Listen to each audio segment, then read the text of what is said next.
Hey guys, it's Dr. Childs. Today we're going to be talking about Graves' disease, but specifically how to eat when you have hyperthyroidism. And this is a topic I get asked about frequently, and I think it has to do with the fact that there's a lot of confusion surrounding hyperthyroidism, Graves' disease, and specifically why a lot of patients who have this condition end up overweight, right? Because that doesn't make a lot of sense. Most people consider having too much thyroid hormone in your body will result in weight loss, and that is true. But there's some things we need to talk about here, which will elaborate on why and which foods you need to eat if you have Graves or hyperthyroidism. So let's start with this: can you cure Graves? And the answer is I don't want to say that it's curable, but what I want to say is that you can usually, if you're aggressive enough, reduce the symptoms or reduce the amount of antibodies floating around in your blood. Not with everybody, but with some people you can. And a lot of this can be mediated through diet, and so that's why this is really important here. So let's talk about it. But first of all, Graves' disease is an autoimmune disease, which you're probably aware of. But what ends up happening here is that your body creates antibodies that latch on to your thyroid gland, and instead of damaging it like it does in Hashimoto's, it actually causes the thyroid to produce more thyroid hormone. And so that's the pathology behind what is occurring in Graves. Now, I want you to remember this, because what the way that this occurs usually stems from a couple of different areas in the body, and we'll talk about that specifically in just a moment. But first, I want to say what is happening, so that the symptoms related to this auto antibody attack on your thyroid gland. So what happens when these antibodies sit on the thyroid gland? They cause the production of thyroid hormone, and that results in the symptoms of hyperthyroidism. Okay, so the autoimmune component of Graves sits on the thyroid gland, produces the thyroid antibody in excess of what is normal, or thyroid hormone in excess of what is normal, which results in the symptoms of hyperthyroidism. And those symptoms include anxiety or mood changes, heart palpitations and rapid heart rate, weight loss usually, but usually followed by rapid weight gain following treatment, and that's the key here. Hot flashes or heat intolerance, reduction in energy levels or fatigue, and then insomnia and or difficulty sleeping. So those are the symptoms of hyperthyroidism when it is active, and that's really important. We'll talk about that in just a minute. So why then, when we take a step back and look at that, look at the pathology from start to finish, we know that something is happening to cause the antibodies. Then we know the antibodies are sitting on the thyroid gland, causing excessive thyroid hormone production, and then we know you get the symptoms. So what we need to do is we need to look at that from a bird's eye view and address the antibody portion. So why is your body creating the antibodies to begin with? And that's why we're going to talk about a couple areas here. And the first is the gluten and Graves connection. And so many studies have shown that patients with celiac disease are significantly more likely to present with Hashimoto's thyroiditis, which is another thyroid autoimmune disease, and or Graves' disease. And both of these can be can occur at the same time, actually, which can be very confusing for a lot of patients. But just so you know, there's a connection between the autoimmune disease of celiac, which is a gluten autoimmune disease, and both autoimmune disease of the thyroid. Now, what gets interesting is that a lot of the standard therapy for somebody who presents with Graves' disease or hyperthyroidism is simply to just treat the problem. So and what I mean by that is to treat the problem as it relates to thyroid function, right? So instead of going to the cause of the antibodies, what they do is they skip that step and they just say, okay, well, let's block thyroid function, right? So let's skip the first step and go to the second step in that pathology that we talked about from the bird's eye view to see if we can have an effect. And of course you do, but you're not treating the root cause of the problem. Now, this is important because many patients with celiac disease, and by the way, celiac disease may be the cause of your antibodies, okay? So just to put that in perspective. So that's why it's important to identify. Now, many patients with hyperthyroidism present with what's called silent celiac disease, meaning they don't have any intestinal symptoms related to their disease, which is huge, right? Because your doctor may may look at you when you present and say, well, you have hyperthyroidism, you probably have Graves, and they may or may not check for those antibodies to confirm that. And instead what they're going to do is they're just going to say, here, take this thyroid blocking medication and be done with it. When in reality they should at least be diligent enough to look for the gluten antibodies, whether you have intestinal symptoms or not. And what I mean by that is the intestinal symptoms that usually occur with any sort of gluten intolerance include things like, gas, bloating, malabsorption, abdominal pain, diarrhea, things like that. But the problem is celiac disease is a systemic disease, which may manifest with things like depression, anxiety, fatigue, various symptoms related to malabsorption of nutrients and hormones, neurological changes, skin changes, rashes, things like that. And so these are all the extra intestinal manifestations of celiac disease, which means that you really need to be assessing for the antibodies relating to gluten if you are diagnosed with hyperthyroidism. Because why just hyperthyroidism? Because Graves is the most common cause of hyperthyroidism. So that's how kind of this all fits together. Now, what is happening and why treating celiac disease may improve some of your symptoms and reduce your antibodies is not, it has to do with the gluten, but more specifically, it has to do with what the inflammation inside your gut is doing to the intestinal lining. So you need to consider that your gut, the lining of your gut, the cells inside your gut, act as a protective barrier which is meant to prevent bad things from getting into your body and allow good things to get into your body so that you can absorb those. Okay, so the bad things would be things like undigested food particles, bacteria that are native to your bowel, anything like chemicals that you would consume within your food or any sort of processed food, things like that. And it wants to block those things from getting in. Now, the things it wants to let in are obviously the broken down nutrients, right? Amino acids, carbohydrates, things like that, the fat. Those need to be absorbed, and then also obviously hormones and anything else that you're consuming that needs to get into your body. You want to let those things in, but you want to block the bad things from getting in as well at the same time. Now, what happens with celiac disease is you have inflammation at the barrier, which is supposed to act as the guard. Now, when that occurs, the lining becomes less durable, so to speak. So you can kind of think of it as, instead of being like a cement wall, it now becomes sort of like a fence, one of those like chain linked fences. And so what I mean by that is things are going through it without being checked. So it'll allow the bad things to come through, but it'll also allow the good things to come through as well. And that's not what we want. And so the inflammation related to celiac disease may allow for something called molecular mimicry to occur, which is basically an immune confusion in your body. It's a state of confusion as it relates to the immune cell. And what will generally happen, or what is thought to happen, is when the intestinal lining becomes leaky and holy, it puts holes inside of it, you may get undigested food particles that absorb into your bloodstream, or bacteria. It could be bacteria or blood or food particles, which then your body identifies as abnormal. It creates antibodies to it, but then the problem is some of those undigested food particles and bacteria look similar to existing parts of your body, so like your thyroid, for instance. So your body may create antibodies to the bad thing that comes in, but that thing just happens to look a lot like your thyroid. And so you get this molecular mimicry, which means that the antibodies are attacking the bad thing that just came through, but the casualty of all this is also your thyroid gland. So the idea is that if you reduce the inflammation locally, then you can reduce the production of these antibodies and at least reduce the attack on your thyroid gland. That's how this is supposed to work. But you also get several other benefits that even if you don't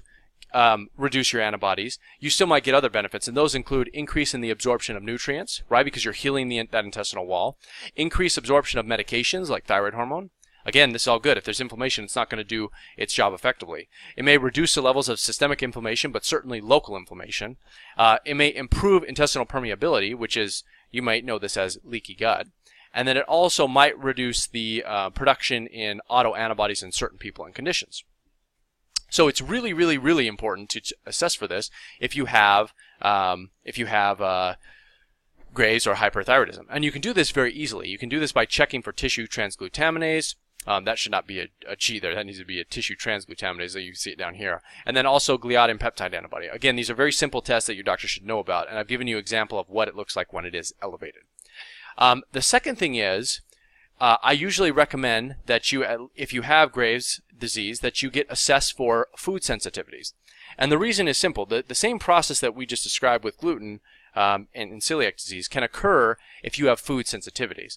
So think of food sensitivities not like true food allergies, but more of a intolerance to certain foods, which results in intestinal inflammation when you consume it. So the same process is occurring when you have food intolerances, and that results in basically the putting of holes inside of that intestinal lining, or making or causing leaky gut, if you will. The idea, though, is you need to get the proper testing to assess for these food intolerances and remove those. So this is kind of how we're transitioning to what you should actually be eating if you have Graves. And you could read more about the type of testing that I'm talking about in this post if you want, but I'll just explain it briefly for a second. So the idea is that the right test that you need to get is called a delayed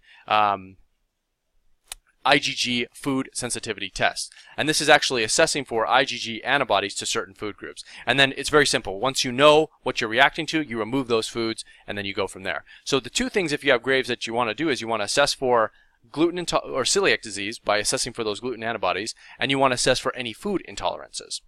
So and we're going to talk specifically about what you should be eating in just a second here, but I wanted to explain that. Now, the next question is, does Graves cause weight loss or weight gain? And in order to discuss this, we really need to talk about at what stage you are in treatment, because that matters a lot. So if you're in the active stage of hyperthyroidism, then that means that your body is actively producing antibodies. You are actively in a state of excessive hormone production in your body. And when you are in that state, things are different, okay? And this state needs to be differentiated from the treatment phase of hyperthyroidism. So when you are actually, the diet guide that I'm about to talk about is when you are in the state of active hyperthyroidism, meaning that you actively have a suppressed TSH, your free T3 is high, your antibodies are high. It is not when you are on thyroid blocking medications, or your thyroid has been removed, or you've undergone radioactive iodine ablation. Because basically what happens is the treatment of Graves' disease or hyperthyroidism results in hypothyroidism. Okay, it is going to reduce the thyroid function in your body, and that changes everything that we need to talk about. So what will happen for most patients is that they will experience some brief weight loss initially when they get diagnosed, and that will be followed by weight gain once they undergo treatment. So the idea for us is we want to catch you when you're in the beginning stages before you've had that treatment. And the permanent treatments would be things like thyroidectomy or radioactive iodine ablation. Once you've had that done, a lot of what we're talking about here is not helpful for you. You need to look into hypothyroidism treatments. But the point is, most patients with Graves and hyperthyroidism will end up long-term with a lot of weight gain, and that's because of the treatment. Okay. Now the weight loss will occur, but that as a result of the hyperthyroidism. And I've shown some studies here that show that, again, the majority of patients with hyperthyroidism actually do end up gaining weight long term. So let's talk about what you should actually eat if you have hyperthyroidism. So first of all, I've given you a list of vegetables. Obviously, you want to have organic whenever possible. You can read through these. There's a set of fruits here, organic when possible, that you can read through here. These are all approved and safe to eat. There's some proteins that I've included here as well, and then obviously fats, and these should all be cold pressed. So I'm not going to go over all these because you can easily read them and go back to this post and look those over.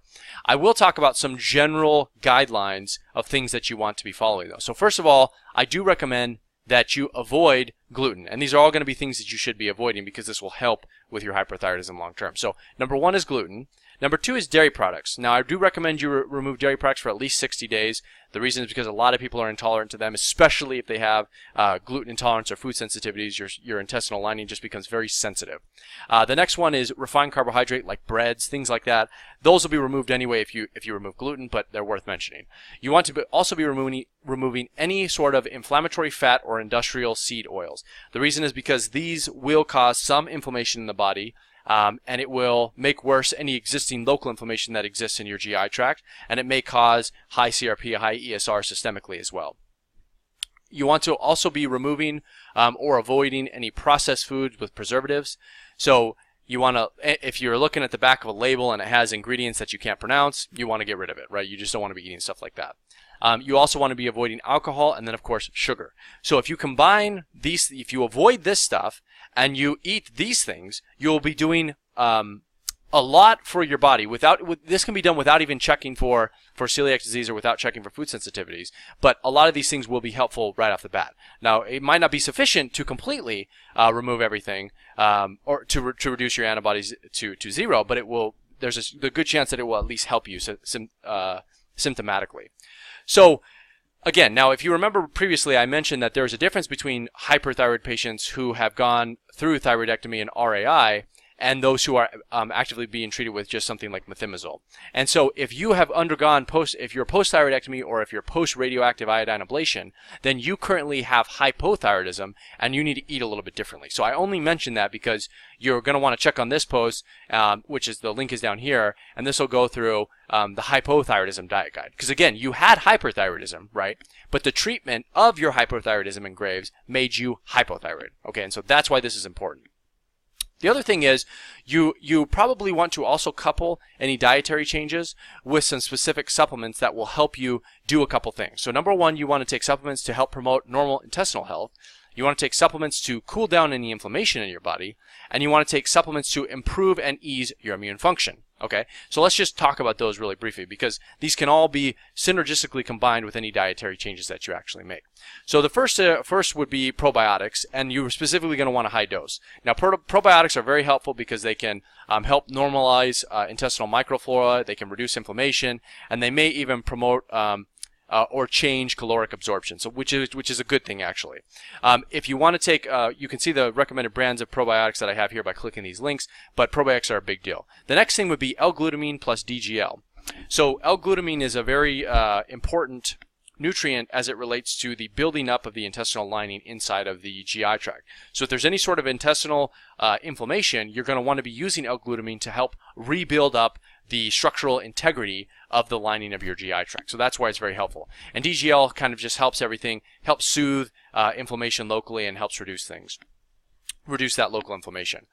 Next one would be pepsin plus HCl. And the reason for that is because low stomach acid may lead to reduction in nutrients and things like that, and also may reduce immune function. So if you take pepsin and HCl together, they will actually help you absorb more of the food and the nutrients that you're consuming, which will ultimately help you long term. Now, those are all supplements to help with your GI tract. The next area we want to talk about supplements to cool down inflammation, right? Because that's another very important aspect of fixing Graves' disease. You can do that through diet, but you can also augment whatever you're doing with your diet by taking certain supplements. The first would be fish oil. Fish oil naturally helps reduce systemic inflammation. It also helps to balance the omega-3/6 to fatty acid ratio, and it can actually help with weight loss and increased skeletal muscle mass. It has a whole bunch of other beneficial effects. You can check out the benefits of all of that in different studies here. I talk about this extensively over here. But the point is there's lots of other benefits to fish oil aside from the reduction in inflammation. Next supplement on that list would be alpha lipoic acid. So this is, again, a very, very potent anti-inflammatory agent, which also reduces blood sugar, reduces systemic inflammatory markers, and helps with weight loss. Again, if you want to read more about alpha lipoic acid, you can read this article there. And then quercetin with bromelain. Quercetin is, again, another thing that reduces inflammation, and it can also help improve immune function and improve the GI tract as well by helping with absorption. So I recommend if you're going to be using these to cool down inflammation, you probably want to take at least 2 of these 3 together. And then lastly, the second kind of huge area that you want to be addressing to improve your Graves or hyperthyroidism is using supplements to ease immune function.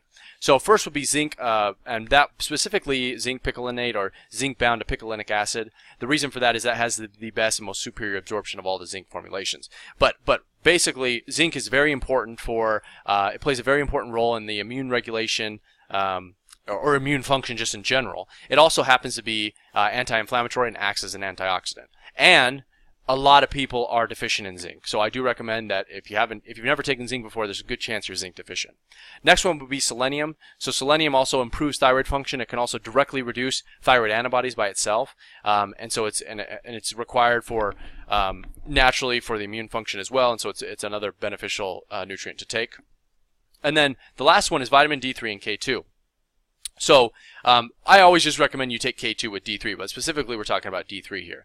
The reason for that is studies have shown a clear association between autoimmune disease generation, and low vitamin D levels. And I can tell you from experience that I don't know that I've ever seen anybody with a normal vitamin D level in just testing it. People just they wear the clothes out in the sun, or they avoid the best time of the day for the sun for numbers of reasons related to diet, etc. They just do not get adequate vitamin D levels. So checking and assessing your vitamin D and taking it if necessary will be beneficial for your immune function long term.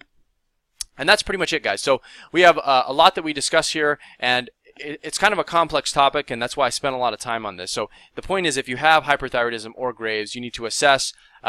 You need to look for gluten intolerance or celiac disease. You need to also be assessing for food sensitivities, and then you need to put that into a structured dietary list of foods that you can eat while avoiding other foods that will negatively impact inflammation of your GI tract. And if you do these things, it might be beneficial, and it may result in a reduction of inflammation systemically, but also locally in the GI tract, which may reduce the amount of antibodies produced and which are attacking your thyroid gland.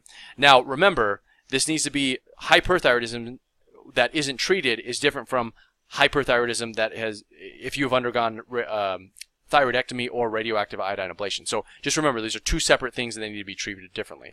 So that's it, guys. If you have any questions about this, let me know. Leave them in the comments below. If you want to see the rest of the information on this this post, you can do that. All the relevant links and everything that we discussed are here as well. So otherwise, I'll see you guys in the next video.